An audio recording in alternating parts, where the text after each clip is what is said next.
सुप्रभात। हमारे सजीव फोन इन कार्यक्रम नमस्कार एमपी में आप सभी का स्वागत है। मैं हूं आपके साथ पूर्वा त्रिवेदी और अब से लेकर पूरे 1 घंटे तक आप रहेंगे हमारे इस लाइव फोन इन कार्यक्रम में। आपके सवाल होंगे, हमारे विशेषज्ञ यहाँ मौजूद रहेंगे, उनके जवाब होंगे। इसलिए सबसे पहले कार्यक्रम में आगे बढ़ने से पहले हमारा फ़ोन नंबर आप नोट कर लीजिए। जी हाँ, हमारा STD कोड है 0755 और हमारा नंबर है 2660049। आप स्क्रीन के नीचे देख भी सकते हैं, नोट भी कर सकते हैं। वहीं निःशुल्क और टोल फ्री नंबर जो है हमारा, वो भी आप नोट कर लीजिए। हमारा नंबर है 1800-233-0040। तो हमको और हमारे विशेषज्ञों को आपके फ़ोन का, आपके सवालों का बेसब्री से इंतज़ार रहेगा। विषय क्या होगा, विशेषज्ञ कौन होंगे, ये हम आपको बताते हैं। लेकिन सबसे पहले बढ़ते हैं आज के पंचांग की तरफ। क्या कहती है आज की तिथि? जी हाँ, आज है विक्रम संवत 2081 के वैशाख माह की शुक्ल पक्ष की अष्टमी तिथि है। दिन है बुधवार और आज है 15 मई। आप सभी का दिन शुभ हो, मंगलमय हो। आज जिनका बर्थडे है, एनिवर्सरी है या विशेष दिन है जिनका, उन सभी को बहुत बहुत शुभकामनाएं हमारे दूरदर्शन परिवार की ओर से। और बढ़ते हैं आज के विचार की तरफ। कहते हैं एक छोटा सा विचार हमारे पूरे दिन को तरोताज़ा कर देता है, पॉजिटिव एनर्जी हमको देता है और आगे बढ़ने की शक्ति भी प्रदान करता है। तो क्या कहता है आज का विचार? आज का विचार है विश्वास वो ताकत है जो उजड़ी हुई जिंदगी में भी रोशनी भर देती है। जी हाँ, अगर हम विश्वास से भरे हुए हैं तो कोई भी राह मुश्किल नहीं है। बस विश्वास के साथ, आत्मविश्वास के साथ आगे बढ़ते रहिए, फिर देखिए सफलता आपके कदम कैसे चूमती है। और अब हम आगे बढ़ते हैं और आपको बताते हैं क्यों आज का जो दिन है 15 मई क्यों इतिहास के पन्नों में ख़ास है और क्या खास आज हुआ था। बढ़ते हैं आज के इतिहास की तरफ। तो आज के इतिहास के बारे में हम आपको बताना चाहेंगे। बात अगर 1995 की जाए तो एलिसन गारग्रीव्स बिना ऑक्सीजन सिलेंडर के एवरेस्ट की चोटी पर पहुंचने वाली पहली महिला बनी। वहीं बात अगर 1999 की जाए तो कुवैती सरकार द्वारा महिलाओं को संसदीय चुनावों में मताधिकार का हक प्रदान किया गया। सन 2002 में संयुक्त राष्ट्र सुरक्षा परिषद ने इराक पर प्रतिबंधों का अनुमोदन किया था। वहीं 2005 की बात की जाए तो 20 साल के बाद कनाडा में भारत का विमान उतरा था। सन 2008 में श्रीलंका सरकार ने आतंकवादी संगठन लिट्टी पर प्रतिबंध 2 साल के लिए बढ़ा दिया गया था। और 2008 में ही भारतीय मूल की मंजुला सूद ब्रिटेन में मेयर बनने वाली पहली एशियाई महिला बनी थी। और वहीं अगर बात हम जन्मदिन की करते हैं तो आज हम आपको बताना चाहेंगे 1897 में आज के ही दिन अलूरी सीताराम राजू यानी प्रसिद्ध दक्षिण भारतीय स्वतंत्रता सेनानी आज हमारे बीच आए थे, यानी उनका जन्मदिन है। और सन 1907 में क्रांतिकारी सुखदेव वो भी आज हमारे यहाँ अवतरित हुए थे, यानी उनका भी आज जन्मदिन है। 1923 में जॉनी वॉकर भारतीय हास्य अभिनेता जिनको हम सभी जानते हैं, आज उनका भी जन्मदिन है। और माधुरी दीक्षित नेने, जी हाँ, 1965 में बॉलीवुड अभिनेत्री हैं, उनका भी आज जन्मदिन है। तो ये तो थे जन्मदिन। और अब बात करते हैं आज के विशेष दिन की। आज 15 मई को कौन सा विशेष दिन आज मनाया जाता है? जी हाँ, आज है अंतर्राष्ट्रीय परिवार दिवस। परिवार की महत्ता तो हम सभी जानते हैं। परिवार किस तरह से हम सबको एक धुरी में बांधे रखता है और हमारी सबकी ज़िंदगी हमारा परिवार कहलाता है। तो आज है अंतर्राष्ट्रीय परिवार दिवस। परिवार दिवस के बारे में आपको बताना चाहूँगी कि समूचे संसार में लोगों के बीच परिवार को प्राथमिकता देने के लिए, उसकी अहमियत बताने के लिए हर साल 15 मई को अंतर्राष्ट्रीय परिवार दिवस मनाया जाता है। और संयुक्त राष्ट्र अमेरिका ने 1994 से इस दिवस की शुरुआत की थी। और दर्शकों आपको बताएंगे कि हर साल ये दिन जो है एक अलग थीम को निर्धारित करता है, अलग थीम इसकी होती है। तो 2024 की जो थीम है उसका विषय है परिवार और जलवायु परिवर्तन। तो आज इस विषय पर कई गोष्ठियाँ, संगोष्ठियाँ आयोजित की जाएंगी। तो भाई हम भी परिवार के साथ रहते हैं। आप सभी को आज के दिवस की शुभकामनाएं। इसी तरह आप अपने परिवार को बांधे रखिए, सुखी रखिए और संपन्न रखिए। और आइए बढ़ते हैं हमारे कार्यक्रम में आगे और आपको बताते हैं कौन विशेषज्ञ आज हमारे स्टूडियो में मौजूद है, क्या है आज का हमारा विषय। तो सबसे पहले हम स्वागत करेंगे प्रोफेसर डॉक्टर आशुतोष सिंह जी का। बहुत बहुत स्वागत है आपका हमारे कार्यक्रम में। आप IIIT यानी Indian institute of information technology Bhopal के निदेशक हैं। साथ ही हमारे स्टूडियो में आज मौजूद हैं डॉक्टर प्रभात कुमार पांडे जी। बहुत बहुत स्वागत है सर आपका हमारे इस कार्यक्रम में। आप पुस्तकालय अध्यक्ष एवं विभागाध्यक्ष हैं सरोजनी नायडू कन्या स्नातकोत्तर स्वशासी महाविद्यालय भोपाल में। और आपको बता दें कि आज का जो विषय है तो आशुतोष जी यहाँ उपस्थित हैं और हम उनसे बात करेंगे आर्टिफिशियल इंटेलिजेंस से जीवन में क्या बदलाव आता है। वहीं प्रभात जी हमारे साथ यहाँ उपस्थित हैं तो हम उनसे बात करेंगे कि आधुनिक दौर में पुस्तकों के प्रति लोगों का कितना समर्पण है। आज ये दो विषय आपके समक्ष हैं और फ़ोन भी आपके पास है तो नंबर भी हमने दे दिया है, तैयार रहिए। और आइए हम अब आगे बढ़ाते हैं अपने कार्यक्रम को और सबसे पहले हम पूछते हैं आशुतोष जी से कि आज का जो हमारा विषय है, जैसे कि हमने बताया कि आर्टिफिशियल इंटेलिजेंसी जो है वो किस तरह से जीवन में बदलाव ला रही है। तो सबसे पहले तो हम सर चाहेंगे कि इस पर ही आप प्रकाश डालें। हमारे बहुत से दर्शक नहीं जानते होंगे कि AI आखिर है क्या। जी, आर्टिफिशियल इंटेलिजेंस आज जीवन के हर क्षेत्र में आ गया है जी।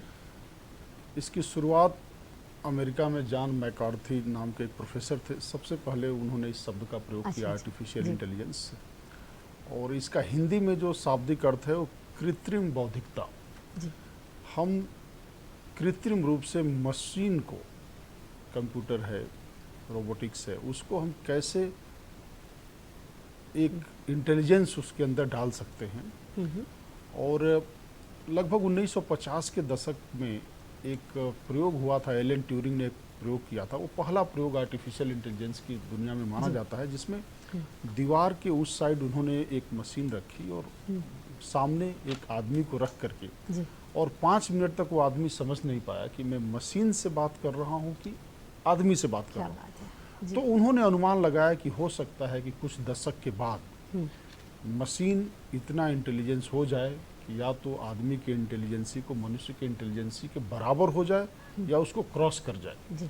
तो वहाँ से ये आर्टिफिशियल इंटेलिजेंस की शुरुआत हुई। तो लगभग आप कहिए कि 60 से 70 साल हो गए इस शब्द को आए हुए। और आज आर्टिफिशियल इंटेलिजेंस जीवन के हर क्षेत्र में आज पूरी तरह से लोग अब इस शब्द से परिचित हुए हैं, क्योंकि कहीं ना कहीं अपने जीवन में भी AI जो है वो बिल्कुल आ गया है ना सर। ये आपकी बात सही है। कोई भी जब प्रयोग होते हैं वैज्ञानिकों के द्वारा, उसके बाद जब तक कोई प्रयोग सस्ता नहीं हो जाता तब तक हम उसके बारे में नहीं जानते। जी। आज जो है मशीनें थी, लैब्स में थे, बड़ी बड़ी कंपनियों में थी, लेकिन अब जैसे खास करके आर्टिफिशियल इंटेलिजेंस को पॉपुलर करने में अपने मोबाइल का बहुत बड़ा हाथ है। जी। अब सबके हाथ में मोबाइल आ गया, जो एक तरह का छोटा मोटा ये छोटा सा कंप्यूटर कह सकते हैं। तो उसके बाद आम जीवन में हमको पता चलने लगा कि आर्टिफिशियल इंटेलिजेंस का महत्ता और क्या क्या है।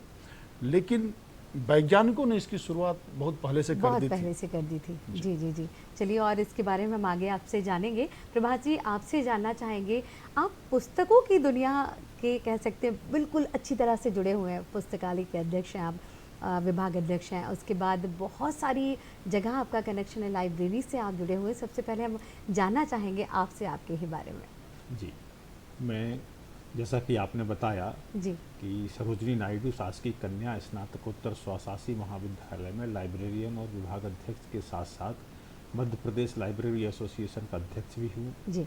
इसके साथ ही साथ इंडियन लाइब्रेरी एसोसिएशन का वाइस प्रेसिडेंट हूँ। इसके अलावा स्पेशल लाइब्रेरी एसोसिएशन एशिया है, एक इंटरनेशनल एसोसिएशन है, उसमें डायरेक्टर हूँ। क्या बात है। तो और बहुत सारे सामाजिक संस्थाओं से जुड़ा हूँ। साहित्यकार भी हूँ, लिखता हूँ, फिल्में भी बनाता हूँ, छोटी थिएटर भी करता हूँ।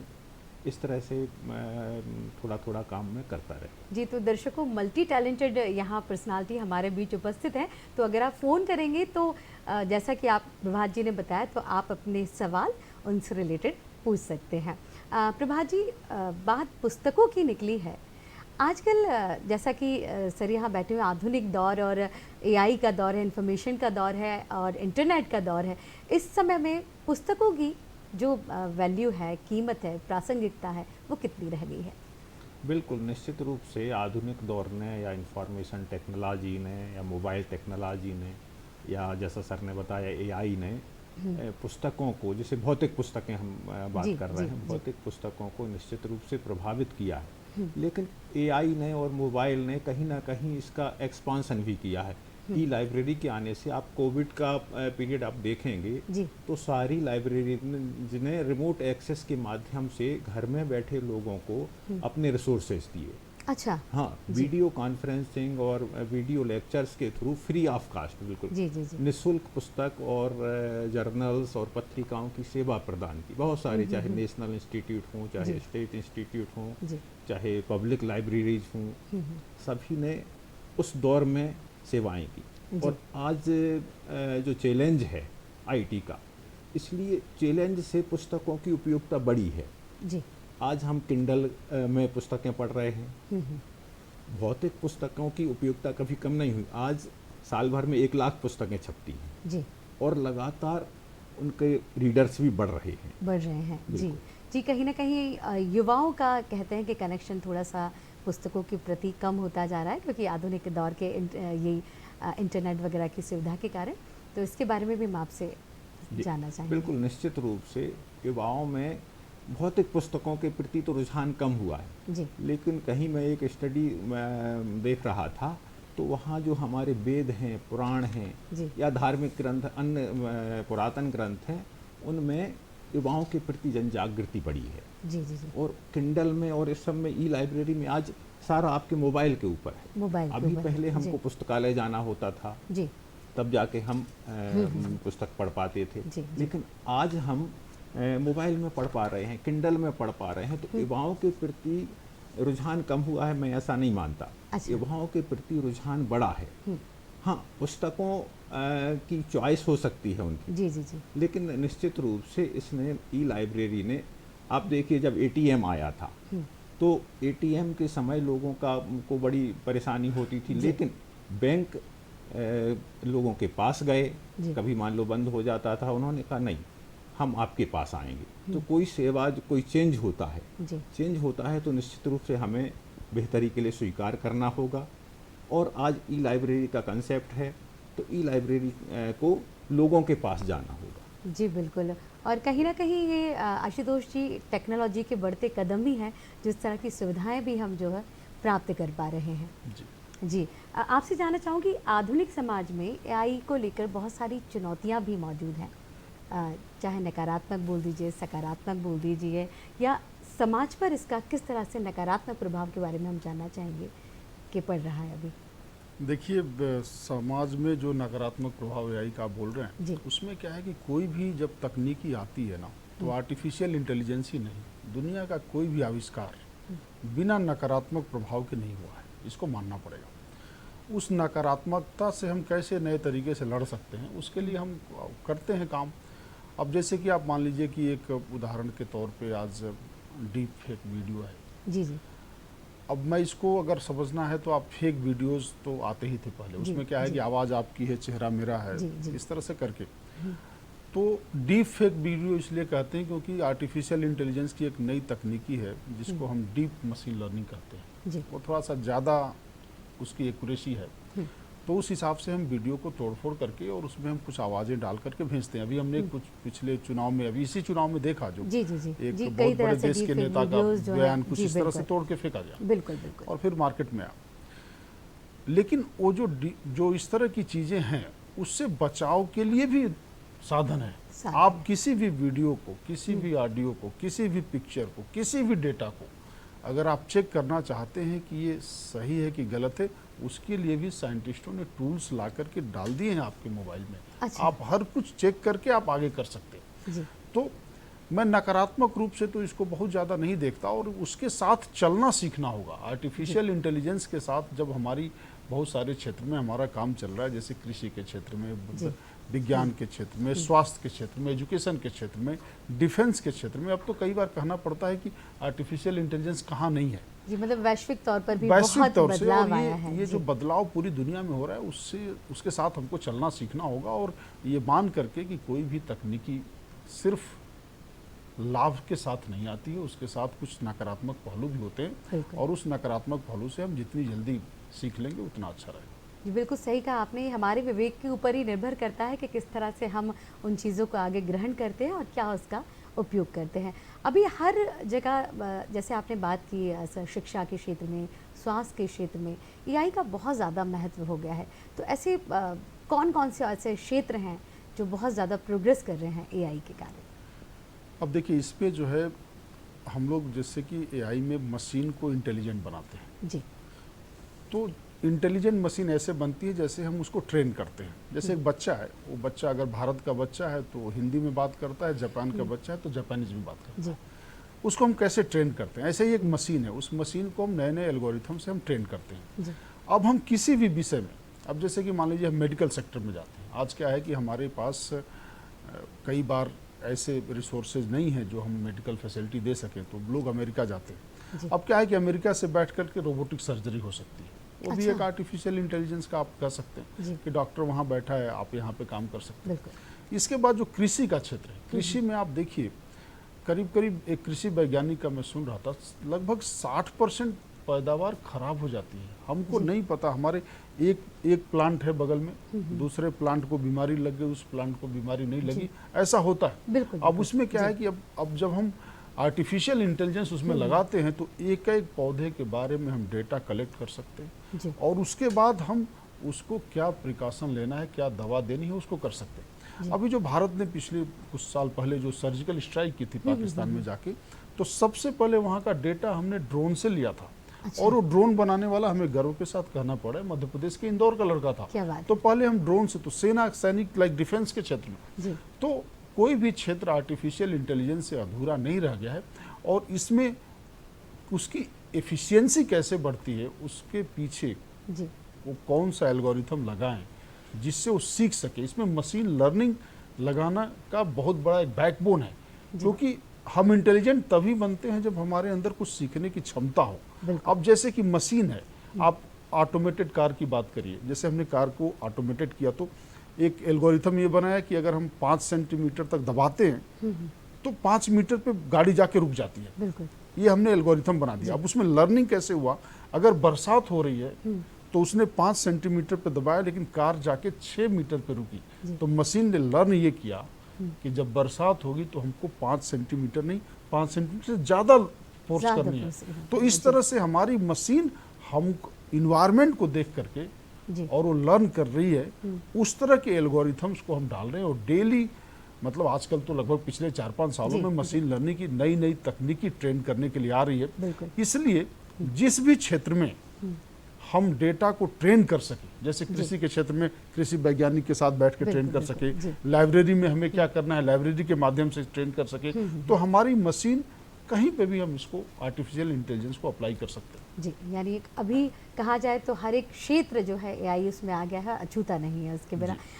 बाकी क्षेत्र तो बताए आशुतोष जी ने। प्रभा जी, शिक्षा के क्षेत्र में भी हम जानना चाहेंगे किस तरह से टेक्नोलॉजी जो है वो छात्रों के जीवन का उद्धार कर रही है, आगे बढ़ा रही है।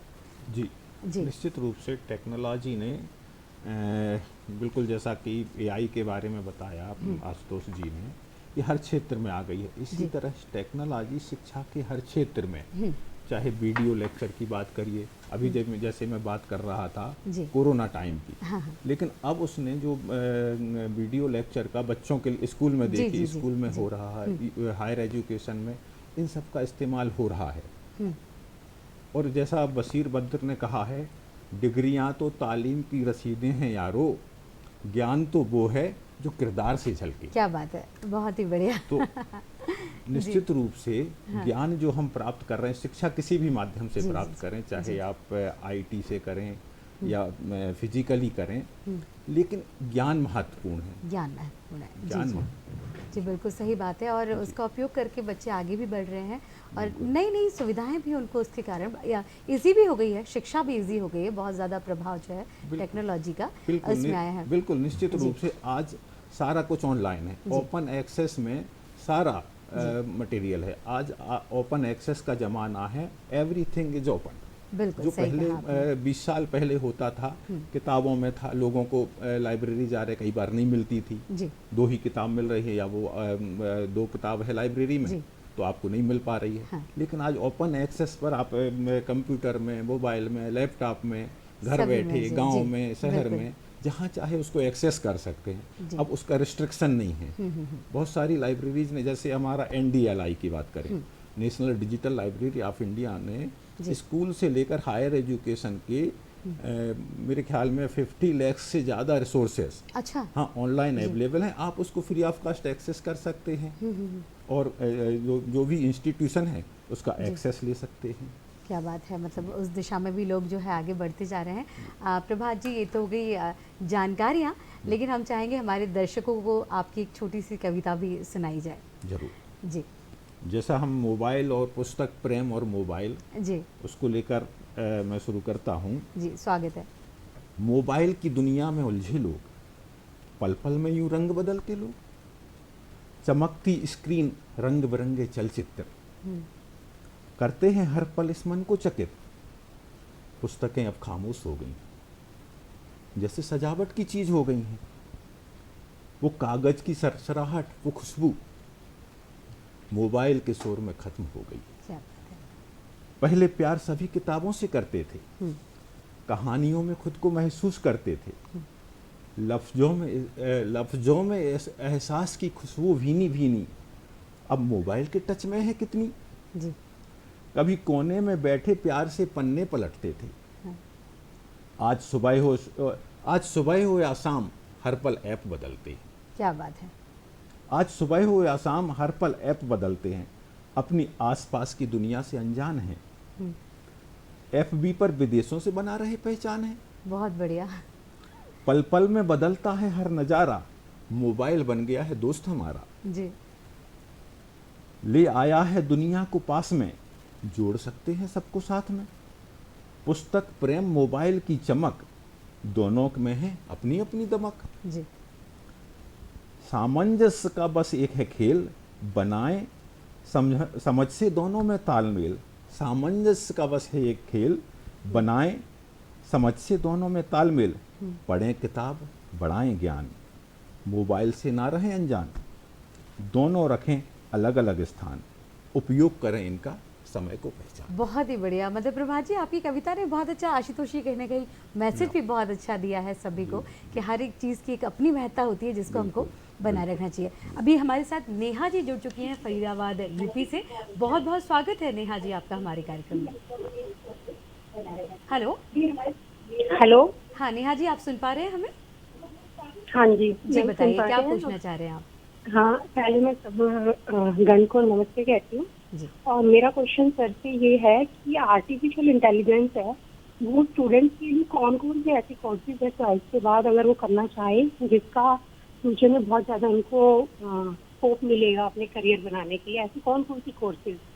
जी बिल्कुल, आफ्टर ट्वेल्थ अगर कोई स्टूडेंट्स करना चाहे। देखिए, ऐसा है कि आर्टिफिशियल इंटेलिजेंस के लिए अगर आप इसमें इस दिशा में करियर बनाना है तो सबसे अच्छा कोर्स आप बीटेक करिए। बीटेक जो 4 साल का कोर्स होता है और भारत में बहुत सारे यूनिवर्सिटीज़ में, कॉलेजेस में इसमें आप कर सकते हैं। जैसे कि अगर आप NIT से करना चाहते हैं, IIT से करना चाहते हैं तो JEE मेंस और JEE एडवांस को देना पड़ेगा IIT के लिए। NIT से करना चाहते हैं तो JEE मेंस देना होगा। बाकी IIIT से करना होगा तो JEE मेंस देना होगा।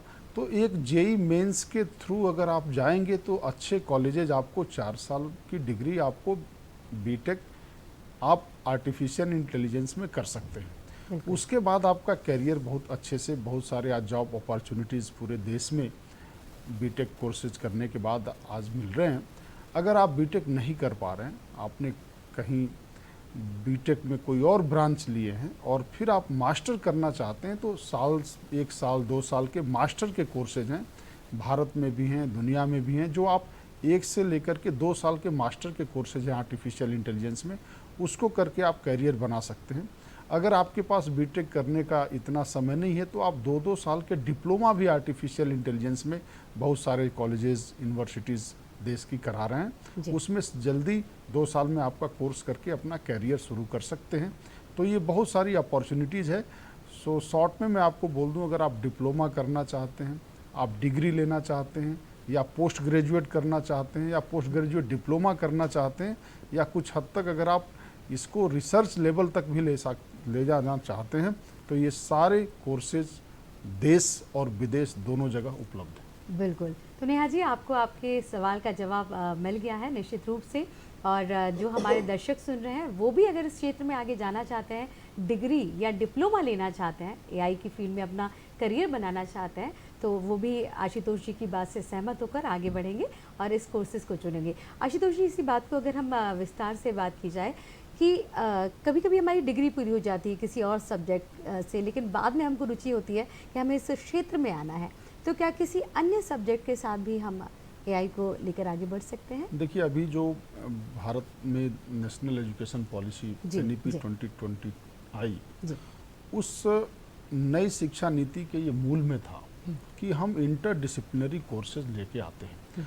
अगर मान लीजिए कोई है जो कॉमर्स पढ़ रहा है, उसके बाद आर्टिफिशियल इंटेलिजेंस पढ़ना चाहता है, तो कर सकता है। तो अभी इस तरह का कहीं ये बैरियर नहीं रह गया नई शिक्षा नीति के कारण, और बहुत सारे यूनिवर्सिटीज़ ने इस तरह के प्रोग्राम को कॉमन करके शुरू किए हैं, जिसमें आप दो तरह के कोर्सेज, इनफैक्ट कहीं कहीं तो आप संगीत में रुचि है, आप संगीत के साथ भी आर्टिफिशियल इंटेलिजेंस कर सकते हैं। जी। और अभी कुछ स्कूलों ने, देश के बहुत सारे स्कूलों ने अपनी बात आगे बढ़ करके उन लोगों ने क्लास 6 से एआई को शुरू किया है। अच्छा। अब एआई को शुरू करने में क्या है कि जैसे हम प्रोग्रामिंग सीखते ही थे क्लास 6 से 7 8 से प्रोग्रामिंग का काम हम करते थे, हमारे स्टूडेंट करते थे। अब उस एल्गोरिथम को बस थोड़ा चेंज करना है, एल्गोरिथम में लर्निंग कैपेसिटी आ जाएगी तो आर्टिफिशियल इंटेलिजेंस हो जाएगी। बिल्कुल। तो कुछ जो है उस लेवल पे जा करके थोड़े से हमें कोई मशीन लर्निंग ऐड करके चेंजेस करने हैं। और हमने स्कूल से भी बहुत सारे जो अच्छे स्कूल है, भोपाल में भी मैं जानता हूँ कई स्कूलों में उन लोगों ने पाइथन में प्रोग्रामिंग शुरू की है, और उसके बाद उन लोगोों ने मशीन लर्निंग के कंसेप्ट डालने शुरू कर दिए। जैसा कि 6 क्लास से आपने बोला, तो अभी से अगर बच्चे इस टेक्नोलॉजी को सीखेंगे, आगे बढ़ेंगे, तो कहीं ना कहीं बहुत अच्छे से उनका एआई के बारे में नॉलेज और जो डेवलप होगा। एक जो प्रश्न लोग बार बार करते हैं, आपके मन में भी होगा कि एआई क्या लोगों की जॉब खत्म कर देगी? जी बिल्कुल, मेरा सही कहा आपने आशुतोष जी। यही प्रश्न मैं आपसे बोलने वाली थी। आपको इसका जवाब देता हूँ। हाँ। कोई भी तकनीकी कभी किसी के जॉब को खत्म नहीं करती है।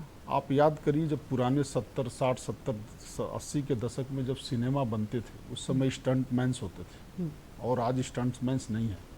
एक और उदाहरण आप देखिए, जो पाकीजा मूवी बनते समय मीना कुमारी जी नहीं रही, उसके बीच में उनको डबल करके फिर किया गया।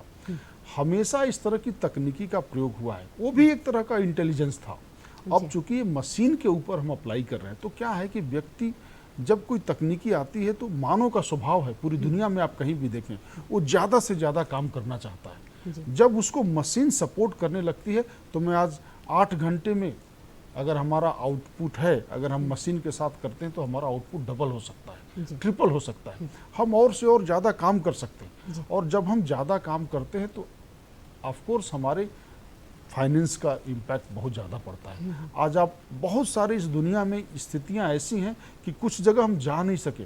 आज भी जो आप पूरा समुंदर देखते हैं, पूरी दुनिया में 3/4 समुंदर है, उस समुंदर में सिर्फ 10% से नीचे ही हम जा करके देख पाए हैं कि वहाँ पे क्या क्या है। तो 90% आप सोचिए, अगर कोई मशीन वहाँ जा करके कल को खोज करके कुछ हीरे ला सकती है, सोने ला सकती है, कुछ आज भी दुनिया में ऐसे ऐसे जंगल हैं जिन जंगलों में हमारा कभी जाना नहीं हो पाया। तो ये कहना कि आर्टिफिशियल मशीन इंटेलिजेंस आएगा, मशीन आएगा तो हमको नौकरी नहीं मिलेगी, ऐसा कुछ नहीं है। हमको नौकरी ज़्यादा मिलेगी, हम और ज़्यादा काम कर सकते हैं, और हमारे रोजगार का और अधिक से अधिक विस्तार हो सकता है। बिल्कुल। तो मुझे मतलब कहने में कोई संकोच नहीं है कि मैं आज से 20 से 30 साल के बाद देखता हूँ कि भारत ही नहीं, पूरी दुनिया की जो इकोनॉमी है उसके ऊपर, आर्टिफिशियल इंटेलिजेंस के ऊपर बहुत सारा डिपेंडेंसी बढ़ेगी, और इससे बहुत ज़्यादा आप और चीज़ें बढ़ना शुरू होगा। और अगर हिस्टोरिकली आप देखते हैं तो बहुत सारी कहानियां आपको याद होंगी, जैसे कि अली बाबा 40 चोर की कहानी सुनिए। उसमें क्या होता था, एक दरवाजा खुलता था, खुल जा सिम सिम। उस समय हमें लगता था ये कहानी है, आज आप देखिए कितना अच्छा उस समय आर्टिफिशियल इंटेलिजेंस का ही था आज आप कि आप कहीं जाते मॉल हैं, और सब चले आप जाइए, जाते हैं, सिम आपका- अपने आप खुल जाती आप है। जाते हैं, आपका चेहरा पहचानता है, जी ये आदमी हमारा एम्प्लॉय है और दरवाजा खुलता है। बिल्कुल। तो ऐसे ऐसे जो तकनीकी जी के जो ज्ञान थे लोगों के पास थे, अब हम उसको मशीन में लेके आ रहे हैं। मशीन में लेकर और मुझे कहीं से भी नहीं लगता, और मैं पूरे दर्शकों को ये बताना चाहता हूं कि कहीं से भी आर्टिफिशियल इंटेलिजेंस के आने से जॉब पे कोई खतरा नहीं आने वाला है। मुझे लगता है कि जॉब और बढ़ने वाले हैं और उसके लिए हमको पूरी तरह से तैयार रहना पड़ेगा। जी बिल्कुल सही बात है। जॉब के लिए हमको अपने आप को अपडेट भी रखना पड़ेगा और टेक्नोलॉजी को हमने बनाया है, हमें टेक्नोलॉजी ने नहीं। सही कहा आशुतोष जी। तो हम आगे बढ़ सकते हैं और अपनी मंजिल को अगर ठान लें मन में तो पा सकते हैं। यानी रोज़गार को लेके जो अभी युवाओं के मन में इस तरह का संशय था वो आशुतोष जी ने दूर कर दिया है। ये तो और क्षेत्र की बात हुई प्रभात जी। आशुतोष जी ने बताया कि किस तरह से आईटी में और रोज़गार और ताकि संभावनाएं। वहीं अगर लाइब्रेरी की बात की जाए, लाइब्रेरियन की बात की जाए, पुस्तकों की बात की जाए, तो ये भी एक ऐसा प्लेटफॉर्म है यहाँ युवा अपना करियर बना सकते हैं। तो उसमें भी हम जानना चाहेंगे कैसे उस दिशा में आ सकते हैं और आगे बढ़ सकते हैं। बिल्कुल निश्चित रूप से लाइब्रेरी साइंस में एक बेहतर कैरियर की संभावनाएं हैं। आप जैसा देखते हैं स्कूल से लेकर हायर एजुकेशनल इंस्टीट्यूशंस तक सभी जगह लाइब्रेरियन की आवश्यकता होती है। जी जी तो लाइब्रेरियन में जो कोर्स होते हैं स्नातक स्तर पर होते हैं और स्नातकोत्तर होता है। जी तो स्नातक के लिए ग्रेजुएशन के बाद, जी, जी। ग्रेजुएशन विथ 50%, तो बहुत सारी ऑलमोस्ट ऑल द यूनिवर्सिटीज ये कोर्स कराती हैं जी। और साथ ही साथ बहुत सारे कॉलेज हैं। जी तो इन कोर्सेज का आप एडमिशन ले सकते हैं। कहीं टेस्ट होते हैं, कहीं डायरेक्ट एडमिशन होते हैं। जी तो आप इसको लेकर लाइब्रेरी साइंस में कैरियर बना सकते हैं। इसके जी। अलावा आपको इसका पीजी डीलैन होता है, पीजी अच्छा, डिप्लोमा जी, इन लाइब्रेरी जी। ऑटोमेशन एंड नेटवर्किंग, जी जो Indira Gandhi National Open University कराती है। अच्छा, वहाँ से भी कर सकते जी। हैं। और जो युवा ऑनलाइन करना चाहते हैं या डिस्टेंस मोड में करना चाहते हैं, अच्छा वो- ऑनलाइन भी इस तरह के हाँ, कोर्सेज ऑनलाइन भी अवेलेबल कोर्स हैं। होते जी हैं। जी तो Indira Gandhi National Open university है, मध्य प्रदेश भोज ओपन यूनिवर्सिटी है, जी जी और भी देश में ओपन यूनिवर्सिटीज जी, हैं। जी। उससे घर बैठे भी आप लाइब्रेरी साइंस का कोर्स बीलिव ISC और एमलिव ISC कर सकते हैं। जी और उसके बाद इसमें नौकरी की इसलिए बेहतर संभावना, पिछले 5 सालों में मध्य प्रदेश सरकार ने ही 400 लाइब्रेरियन का पोस्ट कॉलेजेस क्या में बात है। निकाला। जी, 200 ऑलरेडी हो चुके हैं, चुनाव के बाद 200 का और होना है। जी जी जी और बाकी public libraries, academic libraries, special libraries, जी। एवरीवेयर लाइब्रेरीज, एवरीवेयर जी, जहाँ सही ज्ञान कहा है आपने, वहाँ जी। लाइब्रेरी है। बिल्कुल एक पेटेंट कोर्स से हटके युवा सोच सकते हैं और दिशा में जा सकते हैं। क्योंकि बिल्कुल। हम लोग जब आगे बढ़ते हैं 12th के बाद, सही कहा सर, बहुत सारी समस्या हमारे सामने रहती है। दिशा चुनना और उस दिशा के अनुरूप क्या कोर्सेज हम करना चाहते हैं उस करना। तो लाइब्रेरियन का भी कोर्स बहुत ज़्यादा महत्वपूर्ण है अगर युवा उस क्षेत्र में अपना करियर बनाना चाहें तो। आशुतोष जी, टेक्नोलॉजी की बात की जाए तो और ऐसे कौन से नए कोर्सेज हैं जो हमारे पारंपरिक कोर्सों से हटके कि इसमें हम अपना जो करियर आगे बढ़ा सकते हैं? देखिए, अभी जो आजकल डेटा साइंस पे बहुत काम हो रहा है, जी जिसे डेटा एनालिटिक्स जिसको कहते हैं। हाँ अब हो क्या रहा है कि जब हम बहुत सारे सेंसर्स जब लगाते हैं, जी सेंसर जहाँ से हम इंफॉर्मेशन कलेक्ट करते हैं, तो उस इंफॉर्मेशन कलेक्ट करने के बाद हम उसको कैसे एनालाइज करते हैं। जैसे बार बार ये कहा जाता है भारत युवा देश है, सिर्फ इतना कहने से हमारा कोई पॉलिसी में अंतर नहीं पड़ने वाला है। जी उसको एनालाइज करना पड़ेगा उस डेटा को कि भारत का हर व्यक्ति युवा है तो कितने रोजगार हैं, किसके पास क्या है, किस जगह के लोगों को ज़्यादा रोजगार है, एक रेंज है। तो अभी डेटा साइंस में हमको बहुत ज़्यादा काम हो रहा है। अब देखिए, जैसे हम गूगल का उदाहरण देते हैं, आप क्या करते हैं, जैसे हम कुछ सर्च कर रहे हैं, जी जैसे आपने सर्च किया who is the best leader of India, आपने सर्च किया इस देश का सबसे बड़ा नेता कौन है। जी अगर गूगल के एल्गोरिथम में कुछ ऐसा कर दिया जाए कि मेरे को ही बता दिया जाए कि मैं बेस्ट लीडर जी हूँ, जी बिल्कुल, सीधा ये डेटा का खेल है। डेटा का खेल है। तो आजकल जैसे कि अब डेटा है ये, और उसको इकोनॉमी के ऊपर बहुत बड़ा इम्पैक्ट है।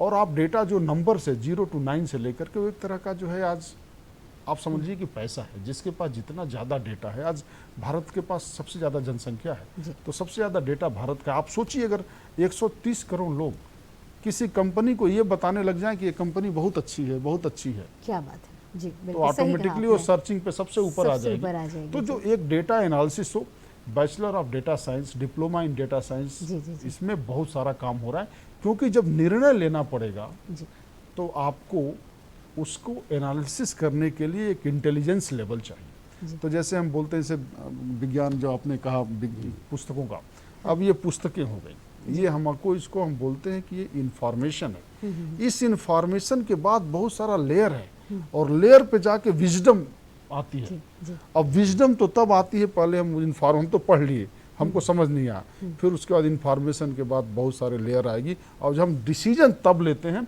जब हम विजडम लेवल पे आते हैं। बिल्कुल। तो पहले क्या था कि हमारे पास इतनी सारी मशीनें नहीं थी, आज इतने सारे डेटा हैं, इतनी सारी मशीनें हैं कि हम उसको एनालाइज कर सकते हैं। एनालाइज करके हम विजडम लेवल पे जाके और जी। तुरंत निर्णय लेते हैं। जी, इसलिए इस फील्ड में बहुत सारा काम हो रहा है, और मुझे लगता है कि अगले 10-15 सालों में हम देखेंगे कि आज जो है बहुत सारे लोग डेटा साइंस पे काम कर रहे हैं, और स्पेशली जी। मानव के लिए तो बहुत, मानव सभ्यता के लिए बहुत आवश्यक है। आप देखिए, पूरे भारत नहीं, पूरी दुनिया में आज गरीबी हटाने के नाम पर कितने सारे योजनाएं बनी। जी, बिल्कुल। भारत की ही नहीं मैं बात कर रहा हूँ, पूरी दुनिया की बात कर जी, रहा हूँ। जी, जी। आखिर सारे लोग एक साथ, कोई धनी और गरीब सारे लोग बराबर क्यों नहीं हो पाए? जी, उसका कारण ये रहा कि जिन डेटा के लेकर के हम लोगों ने जो डिसीजंस लिए विजडम जी, लेवल पे जी, जाकर के, जी। वो कहीं ना कहीं त्रुटिपूर्ण थी। जी, अब ये तो बात सही है कि आप बहुत सारा चीज पढ़ नहीं सकते। नहीं पढ़ आज सकते। बहुत सारे वेद में, पुराण में इतनी सारी चीजें हैं, आप पढ़ नहीं सकते। अब किसी ने गलत पढ़ करके कुछ आपको इंटरप्रिटेट कर दिया, आपने उसी को मान लिया। बिल्कुल। इस तरह की चीजों के लिए मशीन लर्निंग बहुत ही इम्पोर्टेंट है, Important है। और इसमें हमारा डेटा साइंस बहुत बड़ा रोल प्ले करेगा। और इसका जो प्लेटफॉर्म होने वाला है वो क्लाउड कंप्यूटिंग का प्लेटफॉर्म होने वाला है, क्योंकि हम सारे कंप्यूटर, सारे हार्डवेयर के इंफ्रास्ट्रक्चर हम खरीद नहीं सकते, जी। हम रेंट पे लेकर के इसको जाके, जिसको क्लाउड इन्वायरमेंट बोलते हैं, तो इसमें क्लाउड इन्वायरमेंट, डेटा साइंस और मशीन लर्निंग, ये तीनों मिल करके मानव सभ्यता को बहुत कुछ चेंज करने वाले हैं। बहुत सारी अपॉर्चुनिटीज आने वाली हैं। जी। तो मुझे लगता है कि अगर दर्शक सुन रहे हों, हाँ। तो आप क्लाउड इन्वायरमेंट पे, मशीन लर्निंग पे, डेटा साइंस पे, आर्टिफिशियल इंटेलिजेंस पे, इस तरह के कोर्सेज को आप जो कुछ भी कर सकते हैं, आप बैचलर करो, मास्टर करो, डिप्लोमा करो, आप करके इस फील्ड में आप आगे बढ़ सकते हैं। आगे बढ़ सकते हैं। अगर वही आर्थिक रूप से इन कोर्सेज की बात की जाए अगर आशुतोष जी, तो क्या बहुत ज़्यादा ऐसा कि मध्यम वर्गीय परिवार या निम्न वर्गीय परिवार, अब देखिए इन उसमें कोर्सेज जैसे के, मैं, तो क्या फैसिलिटीज मिल हाँ सकती देखिए हैं? उसमें क्या है ना कि अगर हम कोर्सेज के फ़ी की बात करते हैं, जी, जी, जी। तो भारत की जो एजुकेशन सिस्टम है ना, उसमें कुछ यूनिवर्सिटीज़, कॉलेजेज हैं जो प्राइवेट हैं, जी, तो प्राइवेट की फ़ी जनरली ज़्यादा होती है। कुछ जो है गवर्नमेंट के हैं, जैसे आईआईटी है, एनआईटी है, सेंट्रल यूनिवर्सिटी है, जी, स्टेट जी, यूनिवर्सिटी जी, है। जी। और मुझे तो बहुत कभी कभी गर्व भी होता है कि जो मध्य प्रदेश की जो यूनिवर्सिटी जी, है, टेक्निकल जी, यूनिवर्सिटी, बिल्कुल। उसकी फ़ी सबसे कम है। जी, उसके बाद सरकार सबको मदद करती है। अगर आप उन कॉलेजेस में एडमिशन ले रहे हैं, जी।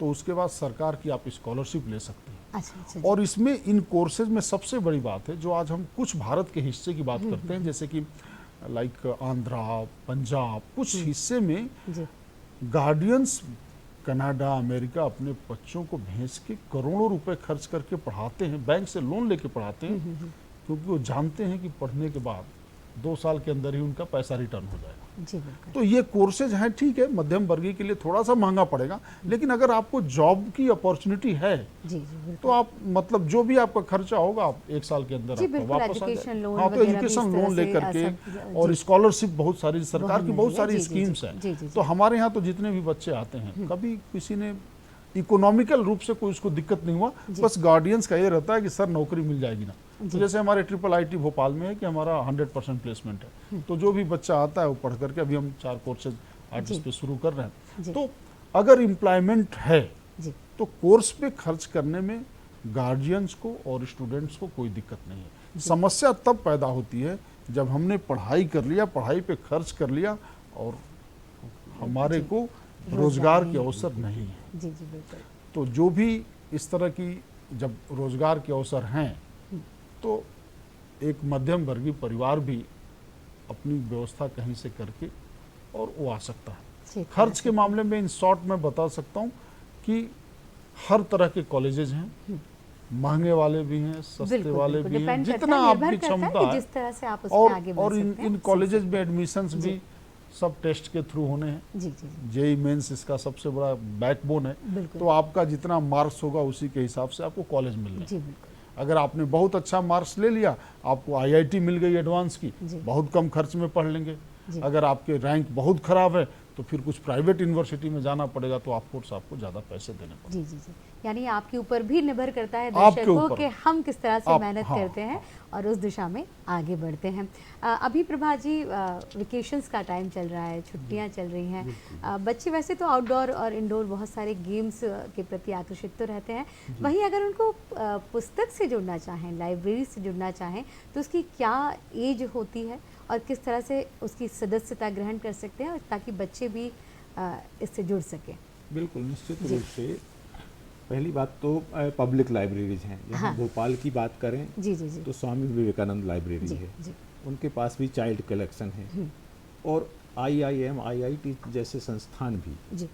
यदि आप देखें तो वहाँ चाइल्ड कॉर्नर बनाया हुआ है उन्होंने। अच्छा अच्छा जी। हाँ। हाँ। और जहाँ तक जैसे आप कह रही वैकेशन में, जी। तो वैकेशन में बहुत सारी ऐसी पब्लिक लाइब्रेरी हैं जो प्राइवेट लाइब्रेरी हैं, साथ ही साथ गवर्नमेंट की है। तो उन्होंने अपना शुरू किया हुआ है 5 साल से ऊपर के बच्चों के लिए, जी 5 साल से 15 साल के बच्चों के लिए वो वहाँ जाके पढ़ भी सकते हैं। जी। साथ ही साथ वो प्ले जैसा है, जी जी जी स्टोरी रीडिंग जी। जैसे स्टोरी टेलिंग वाला हाँ, हाँ। कंसेप्ट है, तो जी। उसको स्टोरी के माध्यम से भी वो लाइब्रेरी जो स्टोरी टेलर रहता है, लाइब्रेरियन, उनको स्टोरी भी सुनाता है। ऐसी विभिन्न तरह की एक्टिविटीज से ताकि वो उस लाइब्रेरी में आ सकें। जी तो हमारे यहाँ तो भोपाल की बात करें तो विवेकानंद लाइब्रेरी है, मौलाना आज़ाद सेंट्रल लाइब्रेरी जी है, जी जी जी और भी बहुत सारे प्राइवेट लाइब्रेरीज जी। हैं। तो किस उनमें तरह से इसकी प्रोसेस भी रहती होगी प्रभा जी? मतलब क्या फॉर्म भरना या कुछ डेट स्पेसिफाई इस तरह से? उनका जी। फॉर्म रहता है, नॉर्मली मई और जून में जी ये शुरुआत होती है, जी जिसमें एक्टिविटी सेंटर के नाम से या जो लाइब्रेरी में एक्टिविटी होती है उसमें जाके फॉर्म लेके, उसका ऑनलाइन भी है, ऑनलाइन अच्छा, भी, अच्छा, हाँ जी, ऑनलाइन जी, फॉर्म जी, भी रहता है, उसमें आप अपनी जानकारी भर दीजिए और निर्धारित उनकी फीस का पेमेंट कर जी। दीजिए। कुछ लाइब्रेरी हैं जो यदि आप ऑलरेडी मेंबर हैं जी तो वहाँ उस बच्चे को कोई फीस नहीं है, नहीं लगती आपका है। बेटा भी उसको एक्सेस कर सकता है, आपके जी। परिचित लोग, तो कर उसको सकते प्रॉपर एक फॉर्म भर के जी। वहाँ उस लाइब्रेरी में जाके आप मेंबरशिप लेके जी और उसका डे टाइम में या जब भी आपको समय हो जी जी। वहाँ कर सकते हैं। सदस्यता की कुछ ड्यूरेशन भी रहती है कि 1 साल के लिए, 6 महीने के लिए? सदस्यता इस तरह 1 से? साल के लिए होती जी, है हर जी। एक लाइब्रेरी में। 1 साल के लिए आप सदस्यता ले सकते हैं। जी। 1 साल तक उसको निर्धारित बुक्स हैं, 10 बुक्स या ई बुक्स, जी। ऐसे करके हर एक लाइब्रेरी का अलग अलग है। किसी जी। कोई 10 बुक्स दे रहा है, कोई 20 बुक्स दे रहा है, जी। वो घर भी ले जा सकते हैं। हाँ, घर ले और जाने वहाँ- की सुविधा हाँ, भी घर रहती ले है। जाने जी, की सुविधा, जी। और चाहें तो आप वहाँ बैठ के पढ़ सकते हैं। जी जी वहाँ जी फुल्ली एनवायरनमेंट रहता है, अच्छा पढ़ने का वातावरण रहता है। जी। कंप्यूटर भी एक्सेस कर सकते हैं यदि जी। आपको कोई ई लाइब्रेरी एक्सेस करनी है, हाँ। तो वहाँ बैठ के कंप्यूटर में भी जो बच्चों के जो कॉमिक्स हैं या उस टाइप की चीज़ें भी जी। जो हम बचपन में पढ़ा करते जी, थे, वो बिल्कुल। भी आप लाइब्रेरी में बैठ के पढ़ सकते हैं। जी बिल्कुल। गाइडेंस की अगर बात की जाए, जैसे बच्चे अगर लाइब्रेरी में पढ़ने जाते हैं, प्रभात जी कभी कोई पुस्तक ली उनने या उनको समझ नहीं आ रहा कि ये इसमें क्या है, क्या इस तरह की गाइड भी किया जाता है लाइब्रेरी में? ऐसा कुछ रहता है कि हाँ, कोई उनको बिल्कुल, बताए बिल्कुल, कि निश्चित जो आप रूप पढ़ से। रहे हैं वो जी, इससे संबंधित है और इस तरह से आप इसको आगे देख सकते जी हैं? बिल्कुल, निश्चित रूप से। जैसे आशुतोष जी बता रहे थे कि जी। गूगल में बहुत सारे हिट्स आते हैं। जी, आपने जी। एक ही डाला, एक क्वेरी अपना डाली, लेकिन सही चीज़ क्या है सही चीज़ क्या है? तो जी। वो तो लाइब्रेरियन ही बताएगा। जी, जी, बिल्कुल। यदि लाइब्रेरी में आप जाएंगे, हाँ। गूगल आपको बहुत सारी जानकारी देता है, लेकिन सही जानकारी क्या है वो एक लाइब्रेरियन या एक टीचर ही बता सकता है। जी, जी। इसी तरह से हर एक लाइब्रेरी में लाइब्रेरियन आपको गाइड करता है कि आपको किस तरह की बुक्स पढ़नी चाहिए।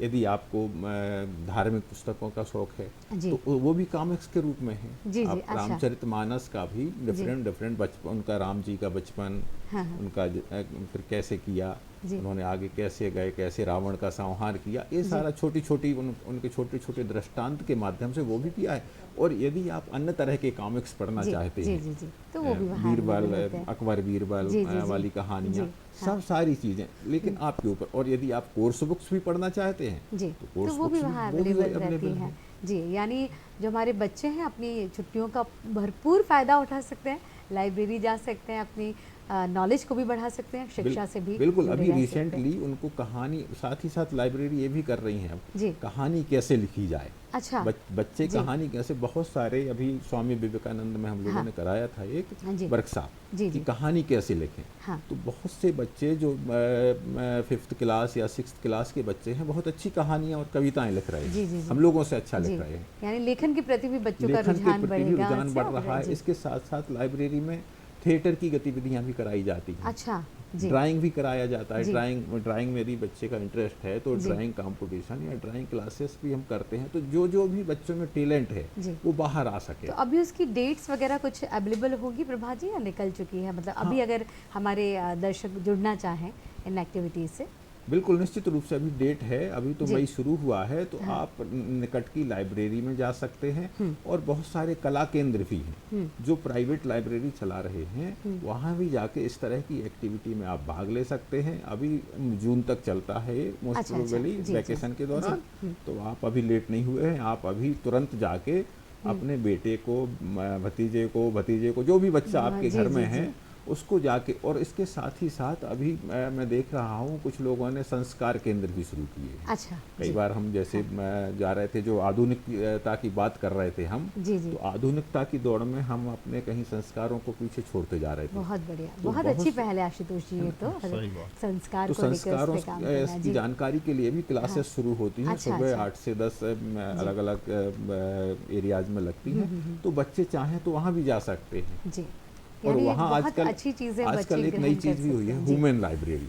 अच्छा। वुमेन लाइब्रेरी का कंसेप्ट है, जैसे हमारे बड़े बुजुर्ग हैं, हाँ, हाँ। उनके पास ज्ञान का और अनुभवों का खजाना है। तो हम लोग सप्ताह में एक दिन उनका एक्सपीरियंस शेयर करते हैं कि आपकी सफलता का क्या राज है, आपने बहुत अपना ये बढ़िया। जो इतना जी। अथाह अनुभव है हम लोगों से शेयर करिए। अच्छा। IITs NITs में कंसेप्ट भी शुरू हो गया है। अच्छा, सारे अच्छा, NITs वुमेन लाइब्रेरी पर काम कर रहे हैं। बहुत बढ़िया। यानी वो एक वास्तविक और उस तरह का ज्ञान होगा जो हम वो जो दादी और नानी की कहानियां मिस हो रही थी, जी। वो फिर से शुरू हो गया है, रिवाइव हो जी। चुका है। तो दर्शकों, जिस तरह से कई बार ऐसी चीज़ें होती हैं, हम करना बहुत कुछ चाहते हैं, इस क्षेत्र में भी आगे आना चाहते हैं, लेकिन दिशा नहीं मिल पाती है और नॉलेज नहीं रह पाता है। तो हमारे विशेषज्ञ जो हैं, जो हम जिनको इनवाइट करते हैं, वो यही कार्य करते हैं, आप तक बहुत सारी जानकारी, सूचनाएं पहुंचाते हैं, ताकि आप भी इन चीज़ों का लाभ ले सकें और पूछ भी सकें कि किस तरह से आप इसमें आगे बढ़ सकते हैं। आशुतोष जी, टेक्नोलॉजी और AI की बात हम कर रहे थे, क्या मशीनों से भी गलती होती है कभी? हाँ, मशीनों से गलती होती है, क्योंकि जी। जो मशीनों में जो भी हम एल्गोरिथम ट्रेन करते हैं वो हम हाँ ही जी। करते हैं। हाँ। तो आप ये मत कहिए वो मशीनों की गलती है, वो हमारी ही गलती है। अच्छा। जी। तो ये सही है कि मशीनों से गलती होती है, लेकिन उनकी एक्यूरेसी बहुत ज़्यादा है। जी। जैसे कि अगर आप हेल्थ केयर का एग्जांपल देखें, तो जो अभी एक रोबोटिक सर्जरी जो चल रही है, जी। जी। जी। अब जैसे मान लीजिए कोई डॉक्टर है, उसको इतना है कि 2 सेंटीमीटर काटना है। अब वो 2 सेंटीमीटर के ऑपरेशन में वो स्केल नहीं लगाता है। जी। हो सकता है 2 सेंटीमीटर जाके 2.1 सेंटीमीटर हो जाए, कुछ कम हो जाए, कुछ अधिक हो जाए, बिल्कुल, बिल्कुल। लेकिन मशीनों ने प्रोग्राम सेट किया है 2 सेंटीमीटर, तो 2 सेंटीमीटर ही कटे। जी। तो जो मशीनों की एक्यूरेसी जी। ह्यूमन से ज़्यादा है, ये बात सही है, लेकिन उनसे भी गलतियां हो सकती हैं, जी। और उनसे गलतियां हो सकती हैं और उनसे गलतियां कराई जाती हैं। कराई जैसे जाती कि हैं। जी। कुछ जैसे कि हैकर्स लोग होते हैं, वो हैकर्स ऐसा करेंगे कि आपकी मशीन को हैक कर लिया। अब मशीन ने गलती शुरू कर दी, बिल्कुल। तो गलती तो उसकी नहीं थी, आपके कराने वाले की थी। जी। जी। जी।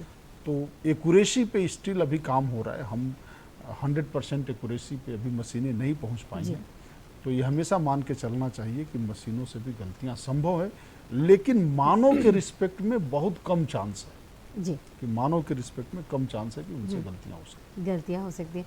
अगर इस तरह की कुछ गलतियां, मिस्टेक्स होती हैं आशुतोष जी, जैसे अभी एक मामला संज्ञान में आया था कि किसी व्यक्ति ने, फला व्यक्ति को जब पेमेंट किया टैक्सी ड्राइवर को, तो वो पेमेंट लाखों की संख्या में उसमें शो किया कि जहां 45 या 65 रुपए का बिल बनना था, वो 65 लाख का शो किया गया, और इसमें देखा कि यार इतना बिल और ये सारी चीज़ें। तो अगर इस तरह की कुछ चीज़ें होती हैं, क्या उसके लिए कुछ डिपार्टमेंटल या उनकी कंप्लेंट के लिए या मशीन के थ्रू कुछ मिस्टेक हुई है, तो हम किस तरह से देखिए आम अभी- जनता कदम देखिए उठा अभी सकते क्या है कि मैं आम जनता को बताना चाहूँगा जी। कि जो भी फाइनेंशियल फ्रॉड है, जैसे ये आप जो बता रही हैं फाइनेंशियल फ्रॉड की कैटेगरी में आता है, इस तरह की चोरी तकनीकी के माध्यम से पकड़ना बहुत आसान है जी जैसे कि क्या होता था, पहले कोई आया आपका पॉकेट मार के भीड़ में गुम हो गया। जी यहाँ पे ऐसा कुछ नहीं है। अगर किसी ने पैसे किसी अकाउंट में गए हैं तो किसी के अकाउंट में ही गए हैं, अकाउंट वाले को सीधा आप पकड़ सकते जी हैं। जी तो तकनीकी के माध्यम से मुझे आज भी याद है, मैं 2004 में मैं इंग्लैंड में था और उस समय 2 नाइजीरिया के सॉफ्टवेयर इंजीनियर थे। अच्छा उन्होंने एक बैंक को हैक करके जी और वहां से कुछ पैसे ट्रांसफर करके अपने अकाउंट में कर दिए। बैंक को पता चला, 4 घंटे के अंदर अंदर उन लोगों ने एयरपोर्ट पे जाके उनको पकड़ लिया। जी तो तकनीकी के माध्यम से अपराध में बहुत सारी कमी आई है, इसको मानना पड़ेगा। जी अपराध के तरीके बदले हैं। अब जैसे मान लीजिए कि कोई अब आदमी आपको बेवकूफ बना रहा है, अपना OTP दे दो जी, जी जी बिल्कुल इस तरह और चाहे केसेस जरा बहुत होते हैं। पिन नंबर दे दो। अब आप जी, जी, देखिए जी, आज, पहले क्या होता था, चेक पे साइन करना है जी तो एक अगर फर्जी सिग्नेचर हो गया तो आपके पैसे निकल जाते थे। जी आज क्या है, ATM चाहिए, जी उसके बाद ATM का पिन चाहिए, जी पिन के बाद OTP चाहिए, OTP चाहिए, उसके बाद फोन का वेरिफिकेशन भी चाहिए। वेरिफिकेशन 4 लेयर पे तकनीकी आपको सुरक्षा दे रही है। जी और उसके उसके बाद भी बाद अगर भी दर्शक हाँ अगर आपकी गलत गलती चीज़ों में होती आते है हैं। जी जी जी तो ये गलती आपकी है। जी बिल्कुल। तो मैं हमेशा मानता हूँ हाँ। कि तकनीकी अपराध भी कम करने में बहुत बड़ा योगदान है। जी बिल्कुल, हम चाहेंगे आशुतोष जी, क्योंकि बहुत ही ज़रूरी जानकारी आपने दर्शकों तक पहुंचाई है कि किस तरह से इन चीज़ों से वो बच सकते हैं। तो मैं चाहूँगी कि आप संदेश भी हमारे दर्शकों को दें कि इस तरह से जो फ्रॉड होते हैं या टेक्नोलॉजी का गलत इस्तेमाल किया जाता है, वो कैसे स्वविवेक से अपने आप को बचाए रख सकते हैं। देखिए, अभी जो हमारे सुनने वाले हैं इसमें सब लोग तो मोबाइल फ़ोन यूज़ करते ही है। जी मैं सबसे निवेदन यही करूंगा कि जब भी कोई वीडियोस, कोई ऑडियो, कोई भी टेक्स्ट डॉक्यूमेंट आपके पास आए, अगर आपके पास AI का टूल है जिससे आप वेरीफाई कर सकते हैं कि ये सही है कि गलत है, जी अगर आप वेरीफाई नहीं कर पा रहे हैं तो कोई भी संदेहास्पद वीडियोस, ऑडियोज, टेक्स्ट मैसेज को किसी को फॉरवर्ड मत करिए, जी क्योंकि इसमें लॉ भी बहुत कठोर नियम है। अगर कहीं से आपको गलती से आपने फॉरवर्ड कर दिया है तो आपको कानूनी सामना करना पड़ेगा और जो भी टेक्स्ट है उसको पहले लेके आना पड़ेगा। तो हो सकता है कि बनाने वाले कोई और लोग थे और हम उसमें यूज हो गए। खास करके जो भी संवेदनशील विषय है उससे मोबाइल वालों को बचना पड़ेगा, पहली चीज़। दूसरी चीज़, अगर आपके पास कोई भी कॉल्स आते हैं, कोई भी मेल्स आते हैं, कुछ भी इंफॉर्मेशन आपके पास कोई आकर के देता है तो आप तुरंत अलर्ट हो जाइए, क्योंकि वो आपका अपराध का शुरुआत वहाँ से हो गया। किसी को भी OTP नहीं बताना है, किसी को भी किसी भी तरह का इंफॉर्मेशन नहीं बताना है। अब तो क्या हो गया है कि बच्चों को फ़ोन कॉल्स जाते हैं पापा की आवाज़ में, जी बिल्कुल, कि पापा, और बच्चे वो पापा बोलते हैं कि बेटा मेरा फ़ोन छूट गया है और मैं दूसरे अंकल के फ़ोन से कर रहा हूँ, वो आवाज़ आपकी जा रही जी, है। जी। उस पर भी बच्चे को समझाना पड़ेगा कि ठीक है, अगर ऐसी स्थिति आती है तो तुम बात कर लो, उसके बाद फिर अपने को कॉल करो, उस नंबर पे कॉल करो और कॉल करके वेरीफाई करो।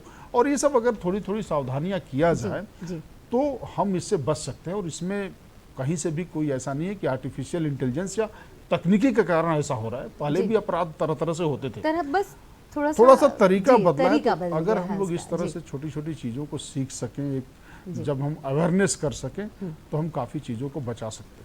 जी बिल्कुल, दर्शकों सही कहा आशुतोष जी ने कि किस तरह से हम जागरूक रहेंगे तभी हम हर चीज़ से बच सकते हैं, अपने परिवार को भी बचा सकते हैं, देश को, समाज को गलत होने से बचा सकते हैं, लेकिन तब जब हम खुद जागरूक हैं। आपने देखा होगा सोशल मीडिया के तहत भी आजकल अकाउंट हैक कर लिए जाते हैं और उसके बाद मैसेज किया जाता है कि हमें इतने पैसे चाहिए, ज़रूरत है, और जब संबंधित व्यक्ति देखता है कि मेरे परिचित हैं तो कहीं ना कहीं एक सॉफ्ट कॉर्नर आ जाता है। लेकिन संबंध अपनी जगह है और टेक्नोलॉजी का गलत उपयोग अपनी जगह है।